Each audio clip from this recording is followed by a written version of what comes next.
United States, Donald J. Trump.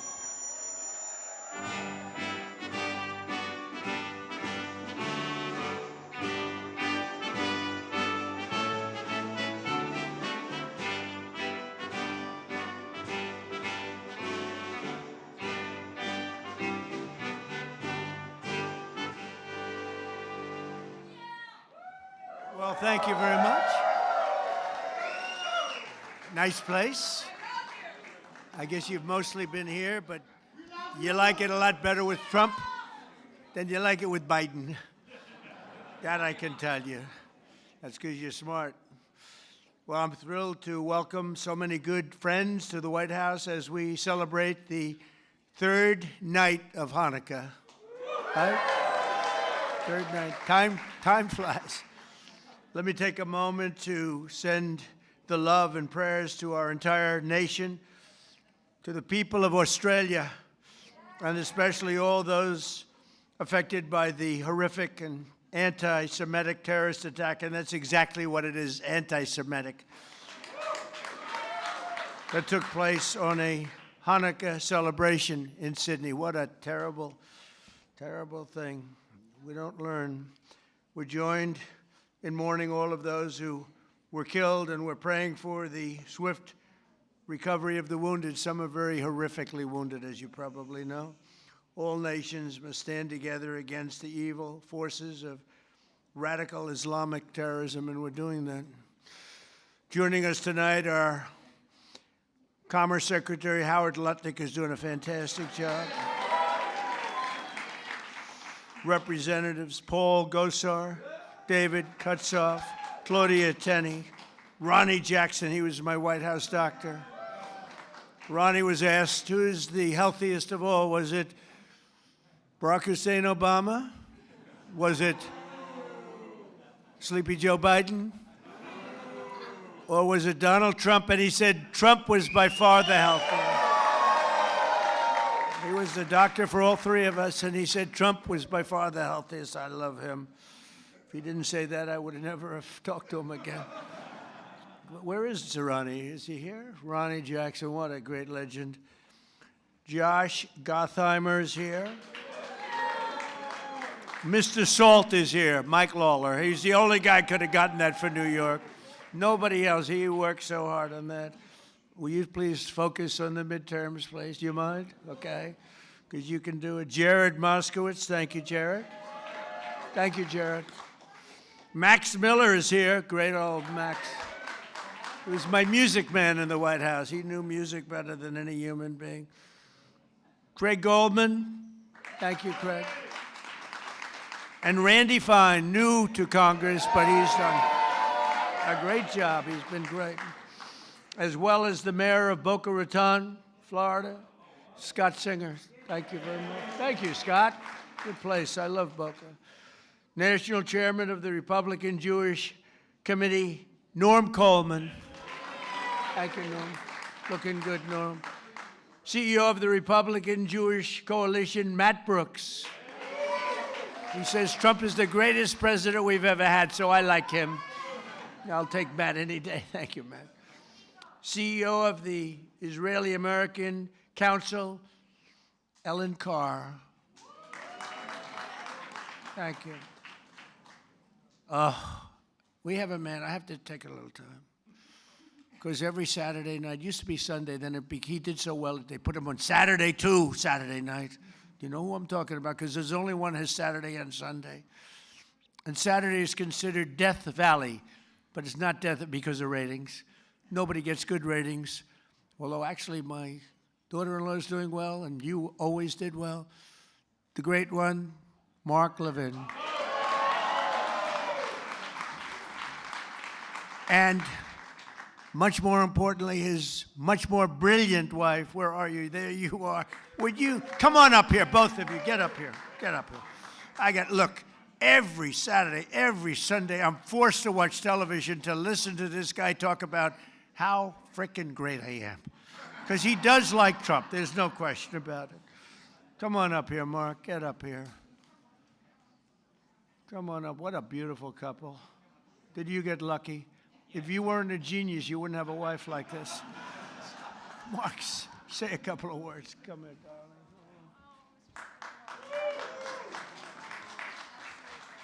And these people do like Israel. Hold on. And he loves Israel too. It's true. 2 seconds. Just 2 seconds. 6 years ago, I was up here, and I said, "This is our first Jewish president." It's true. Now he's the first Jewish president to serve two not consecutive presidencies. We thank you That's for right. everything. That's right. Bad things happened on the second one. Namely, the election was rigged. And we found out, and you see that happening. But, And you are the greatest president. Thank you very much. And God bless you. I miss you. I miss you.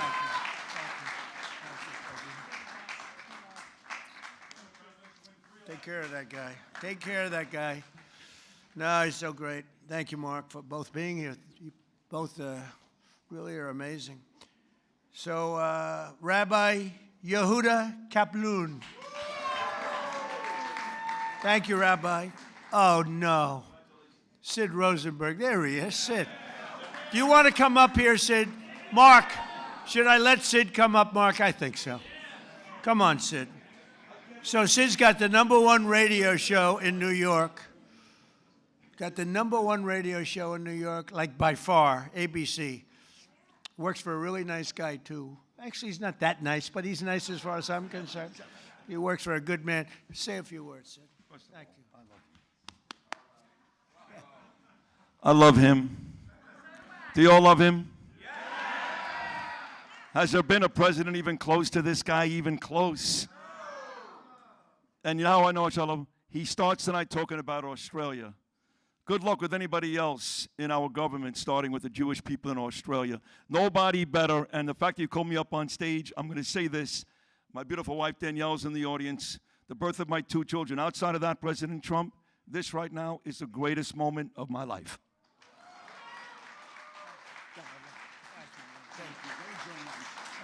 He's almost crying. He never cried. He hasn't cried since he's a baby. Well, he's a great guy and a great man, and he loves Israel. And boy, you got some good people. Harmeet, thank you very much. Harmeet Dillon is here. And she sues the ass off of anybody that is anti-Semitic. She's doing a lot of them right now. Harvard wished they never heard her name, right? They're going to pay a lot of money, right, Harmeet? We're going to pay a lot of money. Sid, it's an honor to have you up, and you do a great show, and we appreciate it. And say hello to the Casamatides person, who's fantastic. And another person, I really love her. I think she's a beautiful woman. You're not allowed to say that anymore, because if you do, it usually means the end of your political career, but I've been threatened much worse than that. I think she's a beautiful woman, inside and out. Liz Pipko. Liz, come up here.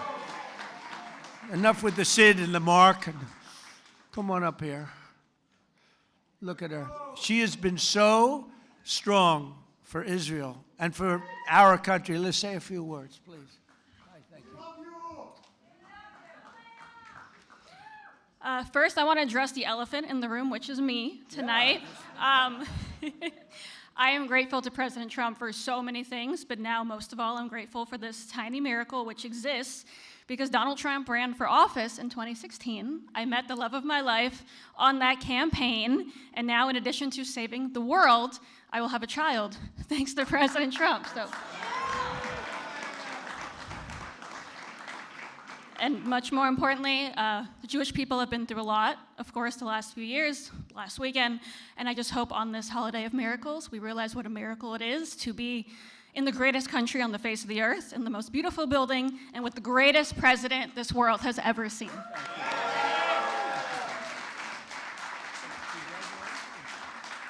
Congratulations. That's right. She was on the campaign, and she was so effective and great.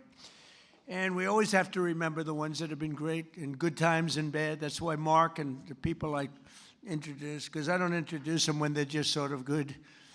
When they're good, everyone's good. The day after I won the election, they were, "Sir, I just want to tell you, you're the greatest person I've ever seen. Thank you, sir. I'd love to have dinner sometime. Where have you been for the last 2 years?"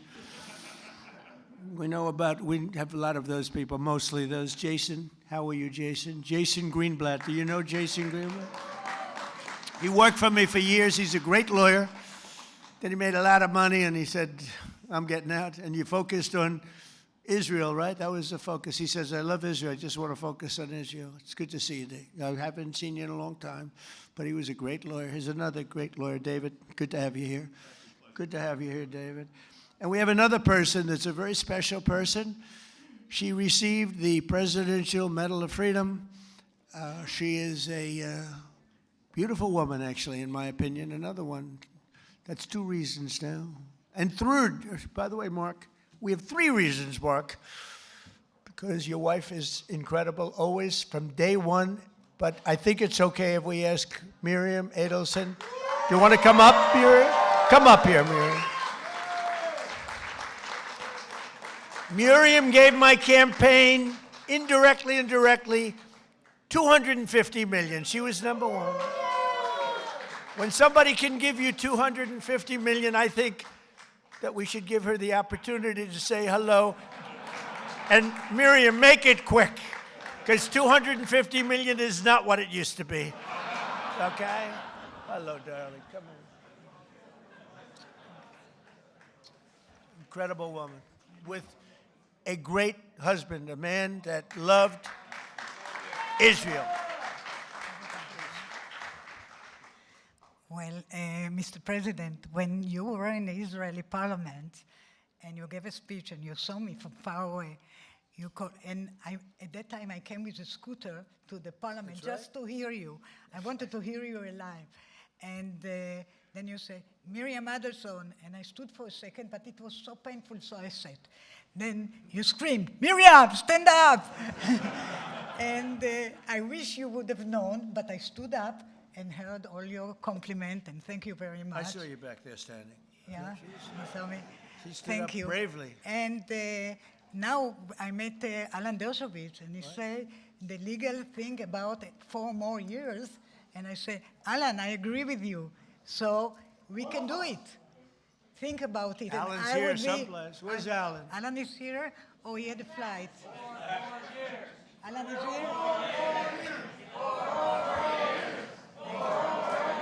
Think about it. Thank you. Maybe I will be the first one who told you, or second. Yeah. She said, think about it. I'll give you another $250 million. I will give. But her husband, Sheldon, was an amazing guy, and he'd come up to the office, and there was nobody more aggressive than Sheldon. I think I spent more time with him and you, because you usually came up together, but he'd call and say, can I come over, please?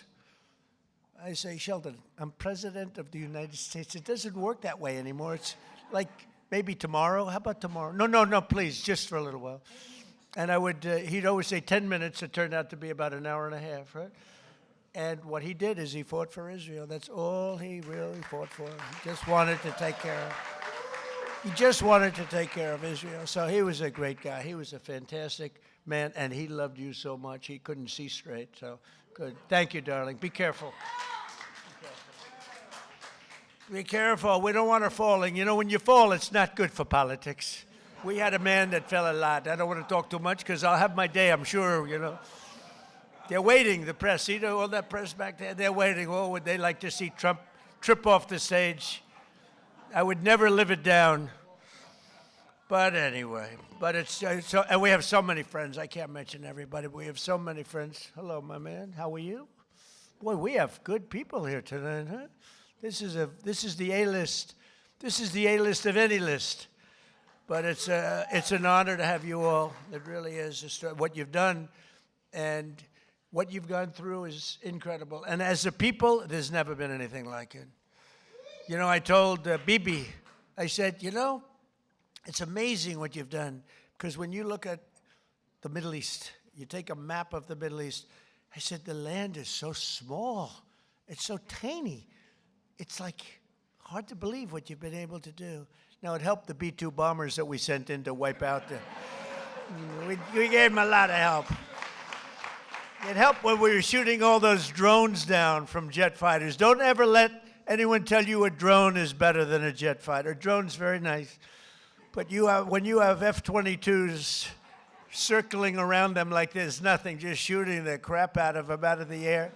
Don't let anyone convince you that a drone is better than an F-22 or an F-35 or any of that stuff. But they're nice. They're nice. But we had our fighters shooting the hell out of 2,000 drones were launched at Israel, and they were just knocking them out. The only problem, on occasion, they'd run out of bullets. But every one of them took out a drone, and we did a great job. And then we did the best job of all, as we knocked out the Iran nuclear power. And they would have had that, and within a month, I think they would have been a much different story. Would have been talking from a much different place. But the story of Hanukkah began more than 2,000 years ago in ancient Jerusalem, when the oppressive tyrant, and they were really oppressive, tried. By the way, a lot of things don't change so much. They'd be oppressive today if you didn't have strength. You need strength, Mark, right? If you don't have strength, and if you don't have a partner with a good president, don't forget you had a president previously that believed in Iran. They ditched the entire world for Iran. That's why they signed the Iran nuclear deal that I terminated immediately. It was the worst deal. And Bibi Netanyahu came over here to beg Barack Hussein Obama not to sign that deal, but he signed it.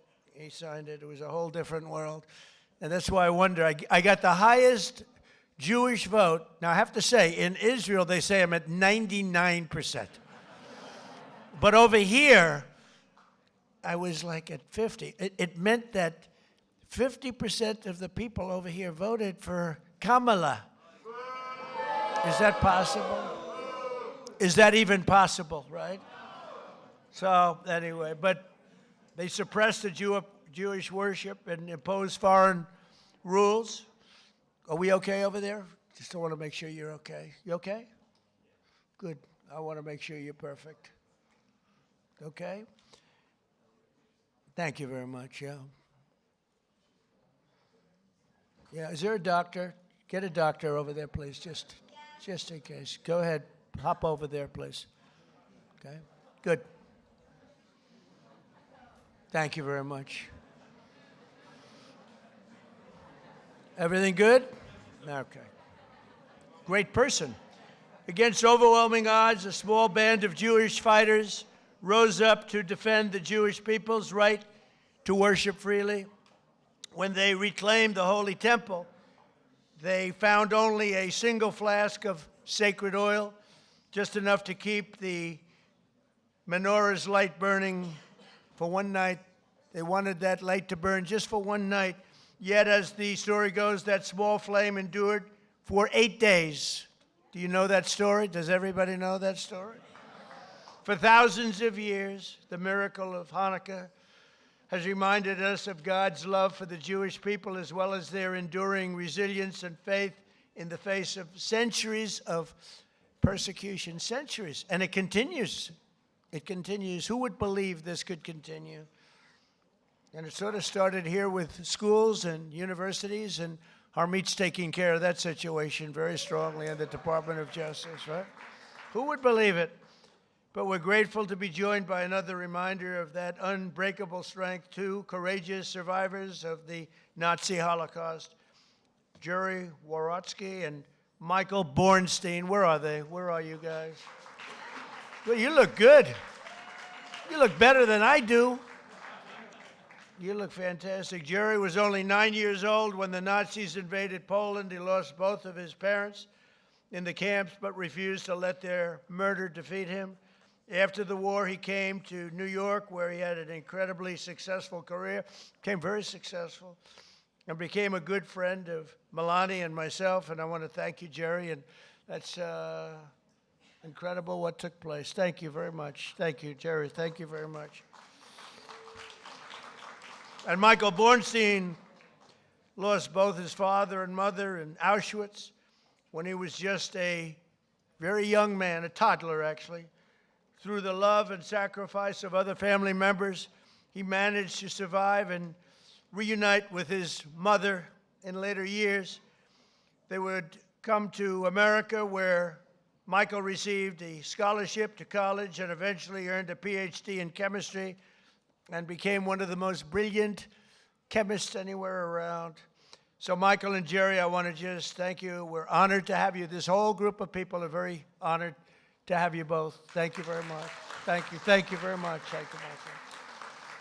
As President of the United States, I will always support Jewish Americans, and I will always be a friend and a champion to the Jewish people.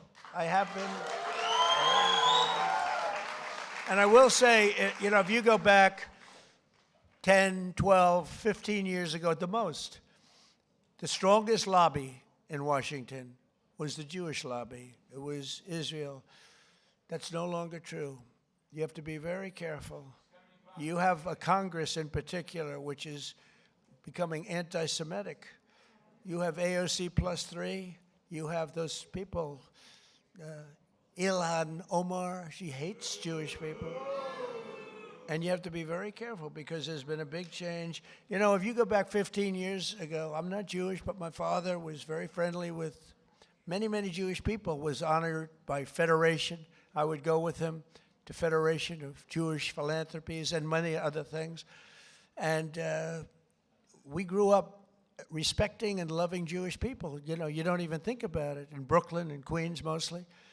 And my father didn't go to Manhattan. He never went to Manhattan from the standpoint. He could never understand how in Brooklyn you could buy a piece of land for $3 a foot and how in Manhattan you had to pay $1,000 a foot. He said, I can't get that. I don't like it. I like to buy it for $3. So it was different. It's a different thinking. In a way, I'm glad he didn't do that because he let me have some of that fun. And I had a lot of fun in Manhattan. We did great. But my father would tell me the most powerful lobby that there is in this country is the Jewish lobby. It's the Israeli lobby. It's not that way anymore.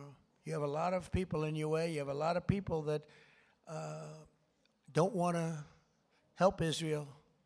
You have a lot of people in Congress that don't like Israel. You have a lot of people in Congress that, in a way, I think, Mike, we could say it, right? You're there. You're doing an amazing job, Mike Lawler. They hate Israel. They hate Israel. And if you would have told me 15 years ago that that was possible, Jason, I would have said, there's no way. There's no way that's possible. But it's happening. And obviously, it's getting progressively worse. Less so in the Senate, but the Senate's starting also. You get glimmers, you know, when I'm in the back rooms talking to people, you get glimmers of statements that you say, whoa, where did that come from?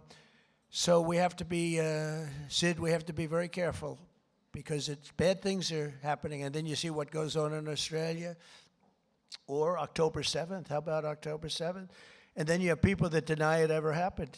How about the people that deny, like they deny the Holocaust, but, you know, you figure, well, that's just many years. Well, October 7th is not many years at all. And you have people that deny October. I saw tape that I wish I never saw it, actually. I wish I never saw it. I got to see tape that some of you got to see, but as president, I got to see things I wish I never saw. But there's no denying it. But then they'll say, oh, the tape was a rigged tape. It was a tape that never existed. They made it up. It's just propaganda. I don't know if they believe it. I don't think they believe it, but you have to be very, very careful. Bad things are happening, and we're not going to let that happen. While I'm president and the DOJ and Harmeet, we're not going to let it happen, but please be vigilant and careful because you have some bad people that are now in Congress that were unthinkable to be in Congress 12, 13, 14 years ago, 15 years ago. Within days of taking office, I signed a historic executive order to combat the vile scourge of anti-Semitism, as you know. It's the strongest executive order of its kind ever signed. And we're also mobilizing federal resources to protect Jewish students and faculty. The faculty is under siege. The students are under siege. When you look at Columbia, you look at Harvard, you look at some of these schools, what's going on. But the faculty on campuses across America and are deporting foreign jihadist sympathizers and terrorist supporters at record levels. We're deporting them. We're not putting them in jails. We're deporting them. I terminated the disastrous Iran nuclear deal. And this summer, We obliterated Iran's nuclear program like nobody's ever seen. And even that, CNN fake news, they're back there. The camera's roaring. The light will go off in any second now. They hate when I mention their name because they know it's only bad because they're crooked as hell. They're fake news, you know, the term. I think it's one of my better terms, Sid, right? I don't think anybody takes it away. We have some good ones, Pocahontas, but I think fake news is probably pretty good. The only problem is it's actually not strong enough. You know, fake, it's crooked, corrupt, disgusting news, but we'll have to do with fake. But fake isn't strong enough. That's the only problem. It's actually, I wish I could come up with a word that's really more powerful than fake, but fake is good enough. But CNN with the attack on Iran, they said, well, I used the word we obliterated them. You know why? Because the pilots told me they know better than anybody, and the pilots told everything, and then we had visuals. And these pilots are coming back after having endured the most dangerous ride. I said, did you guys, I had them all to the Oval Office. After 2 weeks after the attack, I had them all. I had the pilots, and I had the people that maintain the planes. I had the people that fly the tankers. We had 52 tankers because we had the 7 major planes. We also had 4 planes flying of the B-2, flying in different directions. Iran didn't know what the hell was happening. But we had a whole force of F-22s, most beautiful fighter jet ever made, most powerful fighter jet ever made. And F-35 is a brand new one. And they're stealth. Believe me, they're stealth because they went into Iranian airspace, and Iran never saw anything. And it was, think of this, 2 o'clock in the morning. It was dark at night. There was no moon at all, no light, no nothing. And every single bomb went right down those air shafts into granite mountains, right down those air shafts. At 2 o'clock in the morning with no vision, every single bomb hit its target. And CNN said on the way back, they were on the way, they hadn't even landed yet, well, maybe the attack wasn't that bad, because I used the word obliteration. I turned out to be right. The Atomic Energy Commission shortly thereafter said it was total obliteration. Iran actually said it was total obliteration. In fact, they said touchdown. Yeah, it was a touchdown. But it was amazing. And we've never had an apology from CNN, So you have fake news against you, fake news.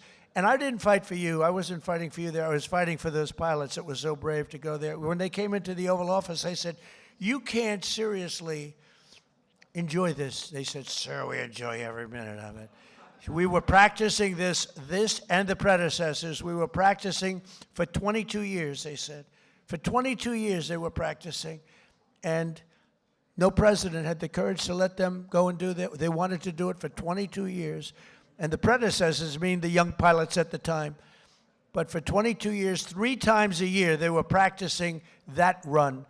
And I'm the one that said, let's go get them, let's do it. And if we didn't, and they thanked me.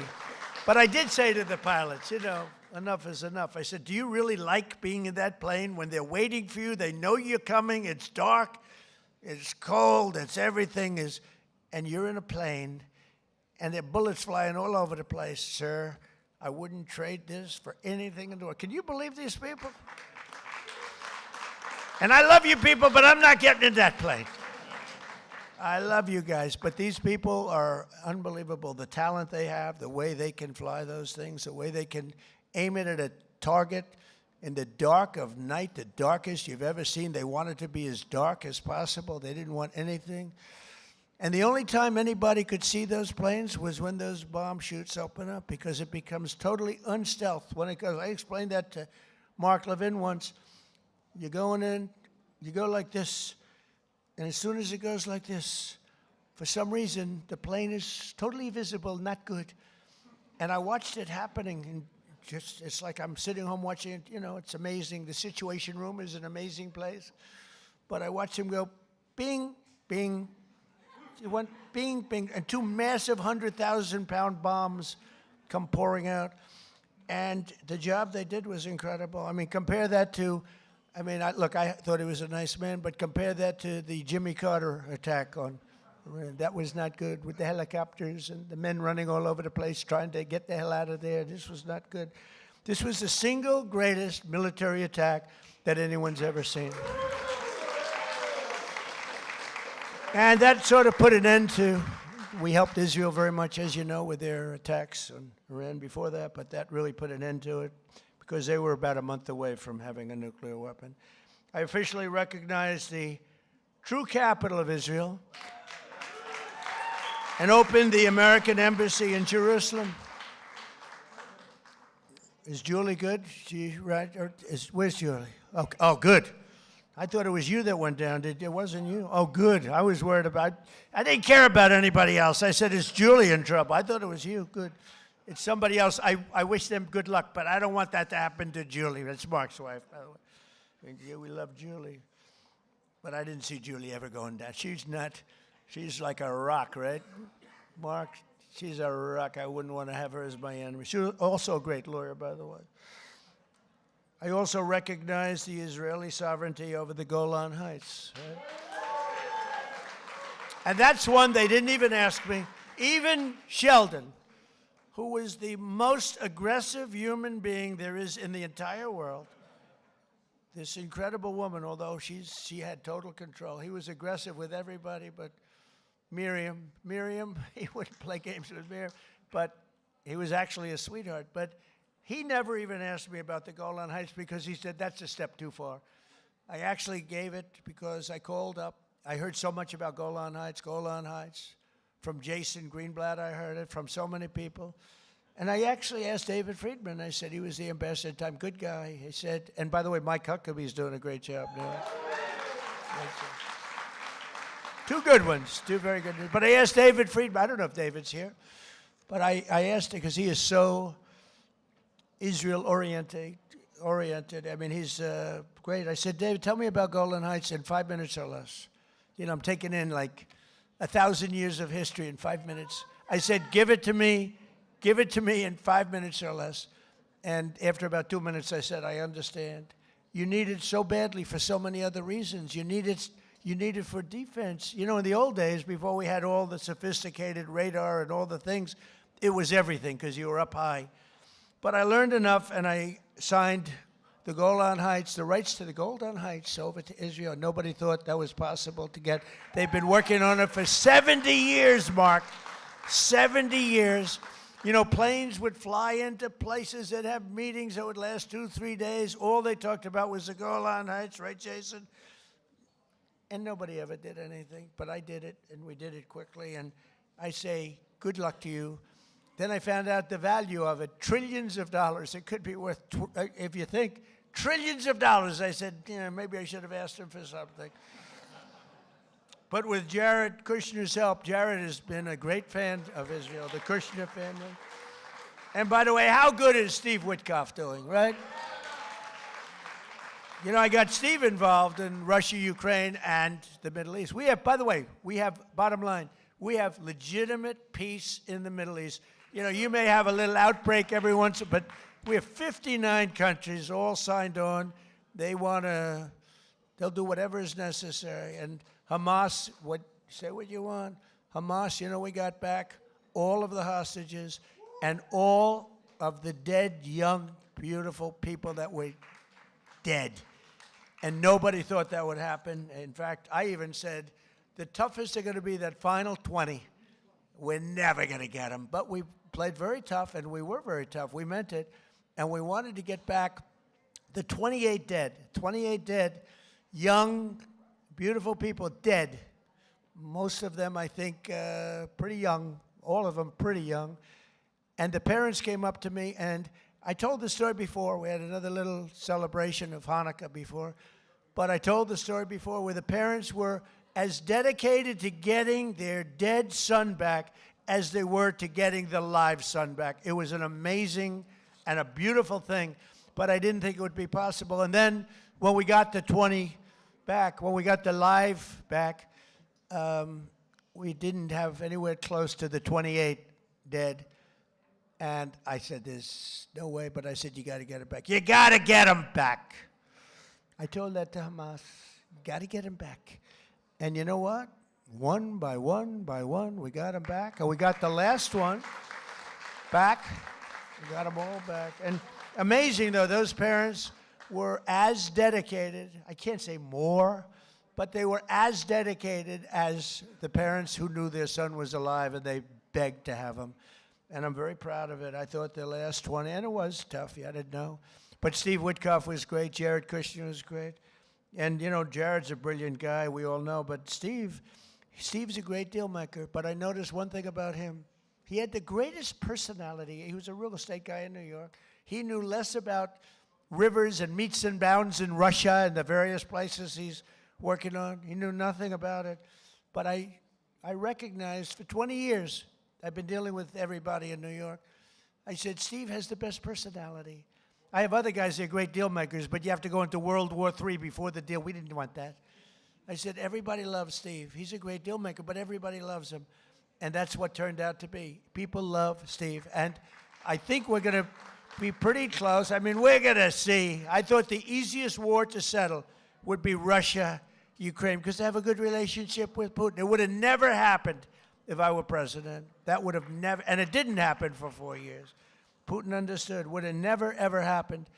But Steve has done a fantastic job, and he loves Israel, and he's done a great job. So we did Israel, and we did peace in the Middle East, and we have a real peace. That's a real peace. If Hamas acts up, they know it's big trouble.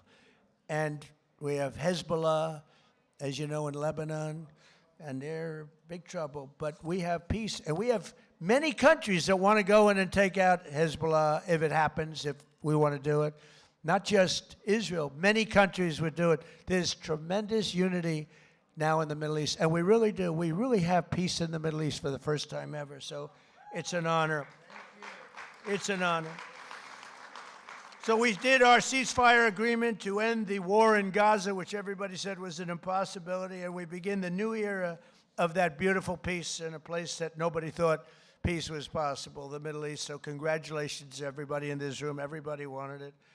But the story of Hanukkah reminds us that light will always prevail over darkness, and faith and triumph over fear. Together, let us honor the eternal flame and the faith that has always protected the Jewish people. You are protected. You are special, special people. You are special people. So I want to thank everybody. I want to wish you all a happy Hanukkah. And you know, this is the first time that I've ever brought up notes to make a speech for. We call them the Christmas dinners. I call them the Christmas Hanukkah dinners, if that's okay. I hope you don't mind. But I call them New Year's dinners too. But I've made about 20 of them so far. I never had any others. So I brought this up. You know why? I've done so much for Israel that I have to read. Look at it. I got like pages. And I don't want to leave anything out. I don't want to leave Golan Heights out. I want to tell you what we did. But it's an honor to help you. I have so many friends, and a lot of you are right in this audience. Very special group of people. You know, for every time we have one of these parties, we have to turn down 10 people for everyone that makes it. It's the White House. Soon you'll have a ballroom that's so big I can handle.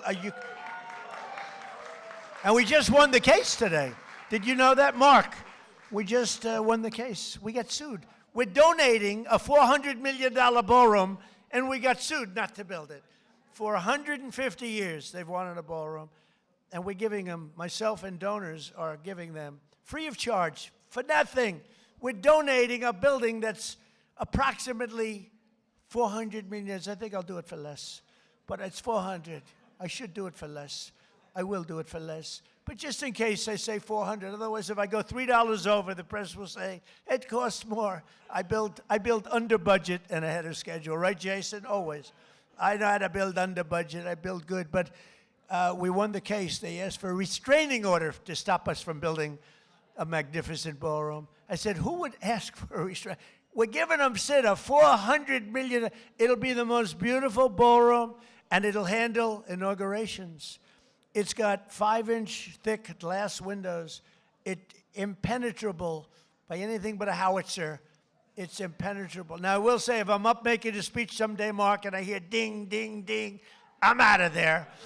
But it's going to be one of the greatest. I think it'll be the greatest ballroom anywhere in the world. But I said, who else but in our country would sue to stop a $400 million beautiful ballroom that people have been after for the White House? The White House has wanted a ballroom for 150 years. You know, they used to use a tent, and they have a tent, and the tent would go in a very low area because it's the only area that can handle a big tent. And if it rained, the rain would go over the woman's beautiful shoes with the high heels, about 6, 7 inches worth of water.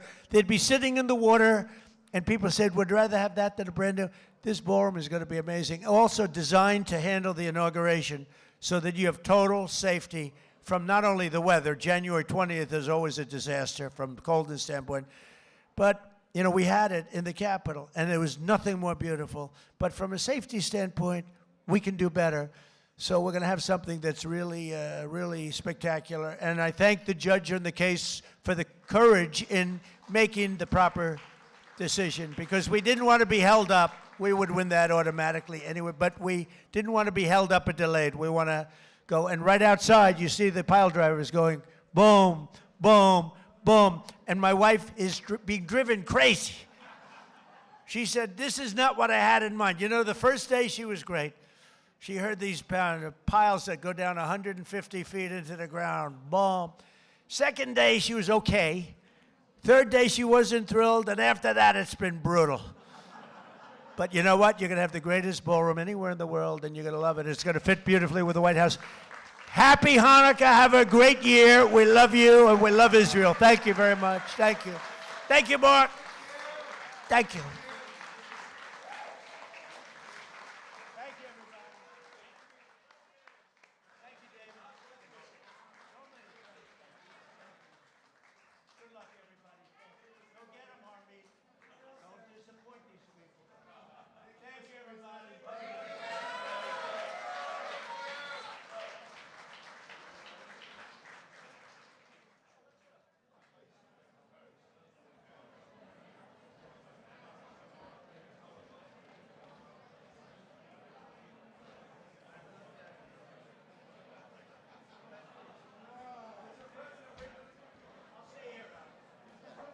You read the prayers. Read the prayers into the mic.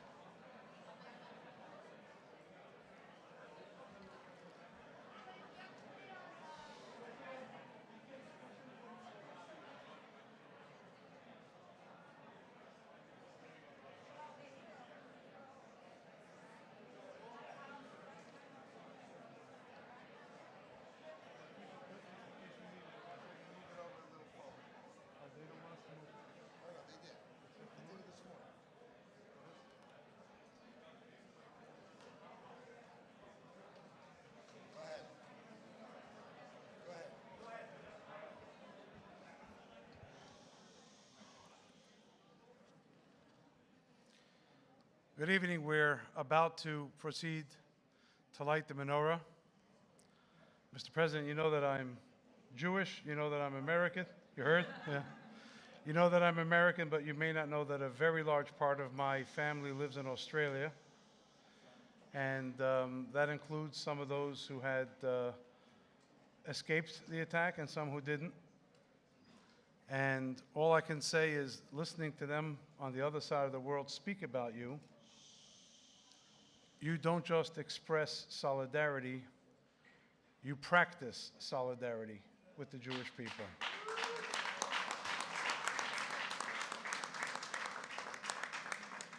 And you practice solidarity with Israel, perhaps in a way we've never seen before, to the extent that many people say, and many people believe, that you may very well be, even among the friends of Israel and the Jewish people we've had, the most, the strongest, the deepest friend that Israel and the Jewish people have ever had here in the White House.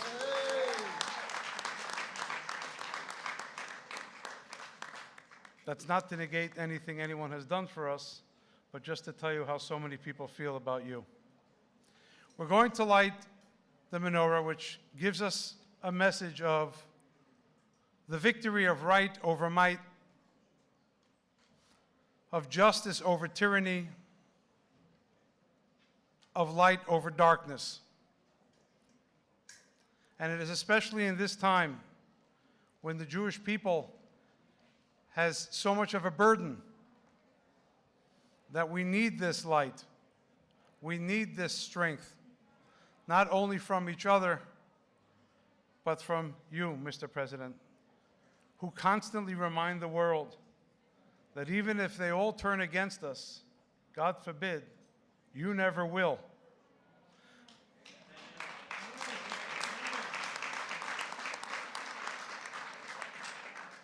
And so I think that it is a great honor that I've been invited to lead the lighting of the menorah here this year. And I want to wish you and your family good health and happiness, strength and safety to our troops, serving stateside and abroad. May God bless America. May God bless Israel. May God bless the Jewish people. Thank you.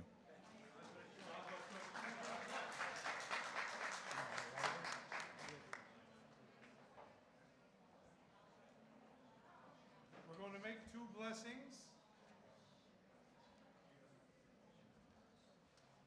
We're going to make two blessings, after which we're going to light 3 candles. And then all those who know the words can join us in Ma'oz Tzur. Please join if you know the words and the tune.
Thank you very much. Wish everyone a happy Hanukkah. Thank you. Happy Hanukkah.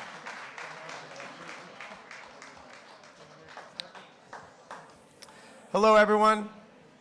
So I'm Howard Lutnick, and I am proud to serve as the Secretary of Commerce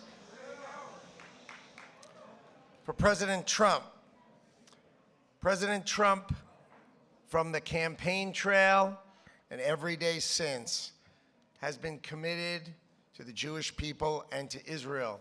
And I told everyone on the campaign trail that President Trump would be the best friend in the White House the Jews and Israel has ever had, and he has delivered exactly that, exactly that.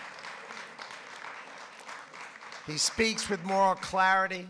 When the fake news would come at him and say Israel and the IDF were committing genocide, each and every time he came at the media, at the fake news, and said, no, it was October 7th when they murdered, they raped, and they killed babies. He made it crystal clear each and every time, and that is why I love serving in the administration of Donald J. Trump, the greatest president ever.